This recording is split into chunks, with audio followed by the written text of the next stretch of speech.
Hello and welcome to another episode of Opening the Package, toy collecting with the Brazy Cannon. Now, in today's episode, I am going to deal with what I consider the good, the bad, and the ugly. And we will start with the good because, I really love the good in this case. Alright, so Legos has gotten the rights to The Simpsons. And the first set they did was a huge, awesome looking house, the Simpsons house. It's a $200 set, not in my budget. And it looked pretty cool. It came with the Simpsons family, all 5 members. Homer, Marge, Bart, Lisa, and Maggie. And it came with the neighbor Ned Flanders. Well, the next thing they had planned was minifigure set. And today I found them. These things are probably going to be really hot once the Simpsons LEGO episode airs in a week or two. But first, as we saw, as Homer, fairly standard Homer, has a remote in one hand and a donut in another. For the most part, he is a fairly typical piece. Outside of his head, the whole rest of it is fairly basic.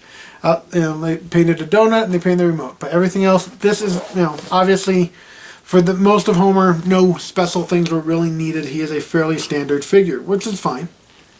Head, nice detail. It looks like Homer, you can definitely tell. That's always cool. So the other members of the family, we'll go to the wife, Marge. Whoops. So, here's Marge. She was doing the blind packaging. When you feel Marge, you know it's Marge. That head is very distinctive. She has a cloth dress, which I don't really care for. For one thing, it does that, which is kind of annoying. It wasn't the easiest piece to get on.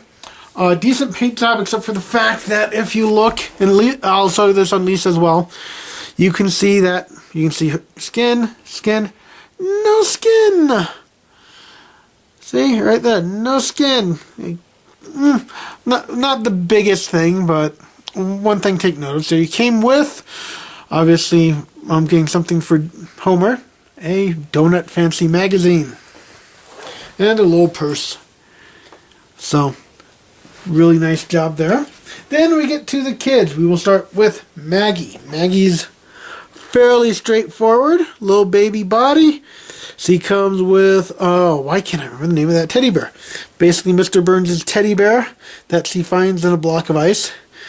Fairly standard.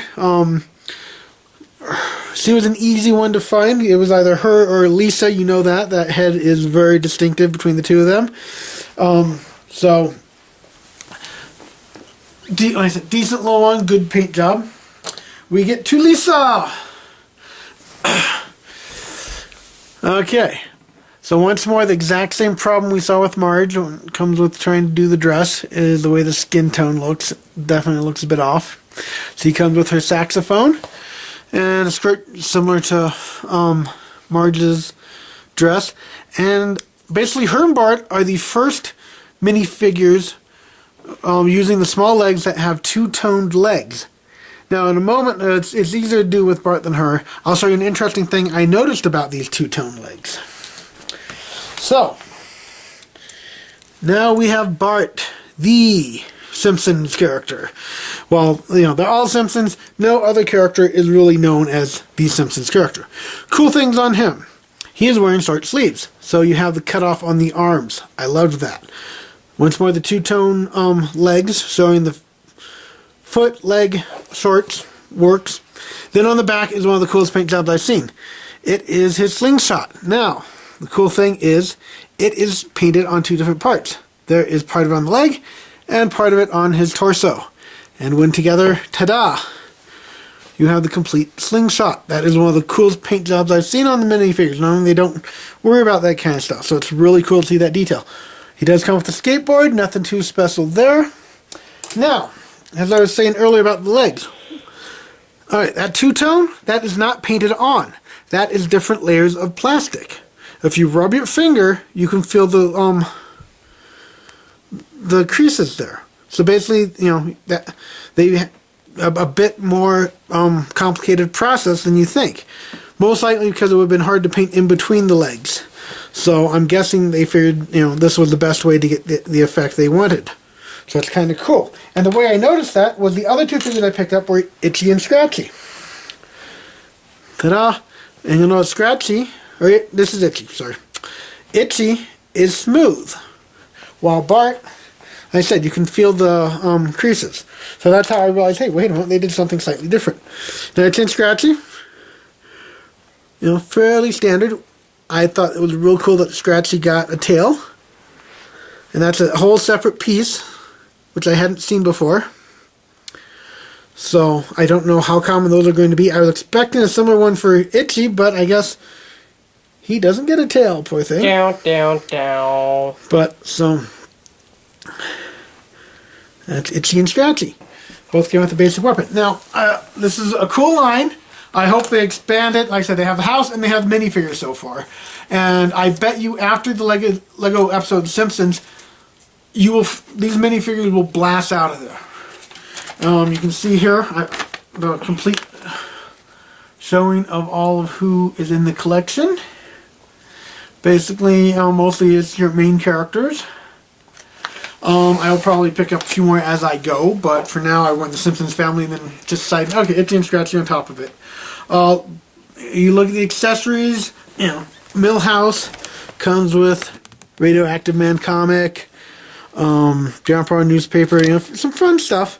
Burns has the infamous three-eyed fish. So, you know, some cool stuff here. So it's a licensing that I'm glad to see because it's fun. And that's, to me, one of the big parts of it. And they did a good job. Good, solid figures. Well done detail. You know, they look like who they're supposed to. Although, in this case, they're dealing with cartoon characters. So that's probably not as hard as dealing with real people. Although we have seen with Legos that they do a pretty good job with real people. And the whole Star Wars line, even though the faces aren't necessarily, you know, detailed, you get the expressions, the way they do it. Yeah, that's the character. So Legos has done a great job with their licensing rights, and I very much look forward to seeing what they can do with the Simpsons line, because they're just getting started. I mean, they could probably do a whole lot, and that's, you know, Simpsons is in like 25-year history now, 26, 27, something like that. And they're still big. So they're doing well. They hopefully have some life to them. So that's the good. So now we're going to get to the bad and the ugly. So, Legos themselves, I'm sure hopefully you've heard of Mega Bloks. Here we've also covered the Doctor Who stuff from Character Options, which are basically, both of those are off-brands that are trying to do the same Lego thing.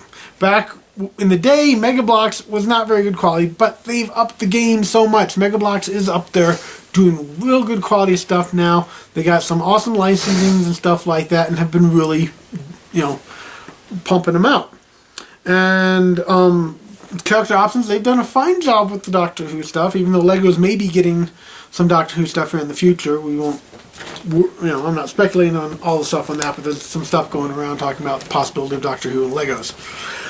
But of course there's other brands out there who are trying to get into the building game, and it kind of scares me. So we are going to talk about Best Lock.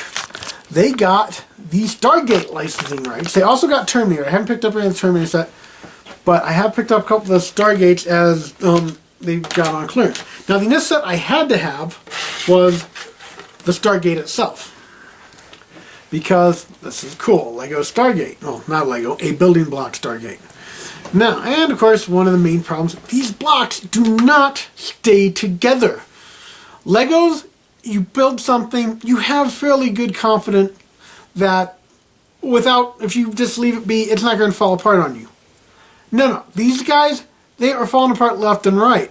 Every time I deal with any of their stuff, I have to push it down, because the blocks don't seem to want to stay together. And of course, Stargate itself, I love the concept. It had a paper Stargate, which I understand because you want this kind of a certain effect. But it doesn't stay in place together, and the Stargate itself, whoever designed it, did not think about ways to solidify it. It is so easy for it to just roll off. Like the paper wants to come out and To get back in, you have to get all this apart, redo it. It has some cool pieces. I mean, the wheel actually moves around. See? Which is awesome. No way to actually signify the chevrons are locked, but it more or less looks like what it's supposed to look like.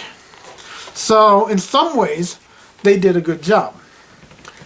But the block quality and a few other things, no. Well, I would recommend with any of these, because, I mean, having a LEGO Stargate is awesome. And, oh no, I'd say the Stargate part itself isn't bad. And most of these are unique pieces made for that. My suggestion is the base, build your own from Legos or Mega Blocks or one of the better quality ones. Take the exact same instructions if you want that look, follow them, build them out of Legos, and then put some pieces here to make it sturdy. That's basically what I plan to do when I get this on display, is I will most likely put a couple of pieces here on the end so that this thing isn't moving to stabilize it and make it so it can actually be a displayed piece. Right now it really can't. Now this is the control unit for it. I know the specific name. There was a weird little crystal which didn't fit right, and I have now lost. Because it didn't fit right. Whoever designed this didn't think, hey, let's make sure the pieces stay in place. So I have lost that. There's also a little rover thing, a little rover they sent through beforehand to see if the planet was safe. They came with one of those. And even now I'm looking at this, it's not going to fit properly on its base. There's these weird little gaps all along.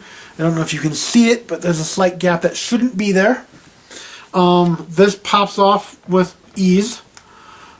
These are, and so once more, this, if you want to build that, I think this would be the only piece you need. The whole rest of it, build out of something of quality. These are fairly basic pieces. I probably have all of these in my Lego tubs, so I could probably build a good one of these. And then just use the one piece that is unique, and ta-da, you will have a better quality control board. Okay, then well, actually, I will save the ugly to last. We will go into the next bad. Okay, obviously this is the one, the Death Glider set that I picked up on clearance. Okay, so it looks kind of cool. It looks like what it's supposed to. Of course, like I said in the last one, you have to redo it. I also adjusted these two here, and you have them here. They were down one, which meant this piece had nothing to brace it on. And when I built it, this part of the wing fell off easily. So I looked at it and said, well, I can just move those up and stabilize it better. So I altered the instructions to make it a better quality already. Trying to use the same piece. And like I said, once more, you kind of have to push everything down almost any time you touch it. Now, watch this. Ta-da! The cockpit pops off anytime you try to use it. That's not a good sign. Ta-da! It shouldn't be that easy to pop off. I'm very disappointed. So once more, the basic design is pretty cool.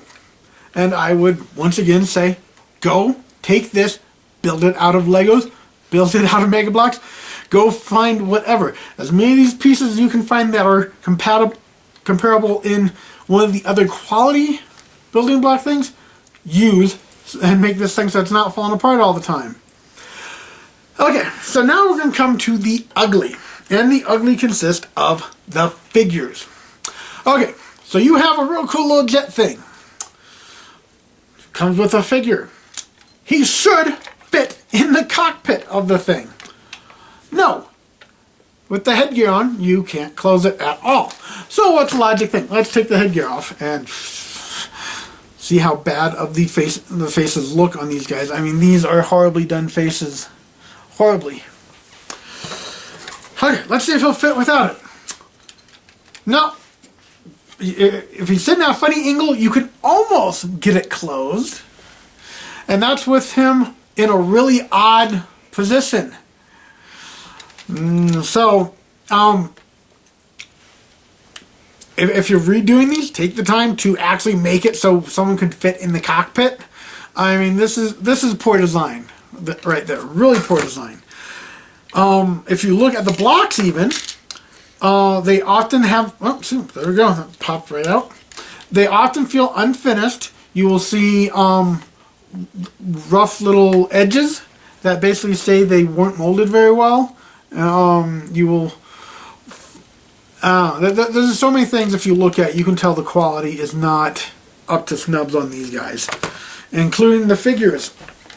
So, if you look at his face, really badly detailed. Falls apart real easily. There's nothing that exciting about him. Oh, can't even like saying now. The headpiece, which should look cool, is decent, but it doesn't really fit on him that well. I mean, trying to get it on, it's a bit of a game, and then when it clicks, it still doesn't look right. It has a fine little gap and stuff. And I was also disappointed because, where did I put the packaging? Hand me the packaging. If you look at the packaging, it shows our guard with a staff. No staff. The instructions don't even show a staff. So they put a piece on the cover that wasn't going to be in the set. So I was disappointed with this figure. Now in the other set, it comes with Colonel Jack O'Neill. Yeah. Okay. That's supposed to be O'Neill. I'm not even sure if I can give words to describe how horrible this figure looks. And I mean, besides the fact that it's all the same color, so he's basically naked except for the vest, which comes off a bit disturbing. Now the gun, I mean, I can say good stuff about the gun. That's kind of cool looking. But the figure itself, no, that is ugly. That is cheap. That tells me we're not really trying. I mean, the hair doesn't look right. The heads are deformed and everything. It's like these guys really figured, hey, we got the licensing rights. We don't need to worry about quality control or making them look good. We can say whatever we want, and people are going to buy it because this is the only way to get Stargate Legos. And yes, his hair just popped off. So that was very disappointing. I sometimes wonder what people think when they're putting this stuff together. So,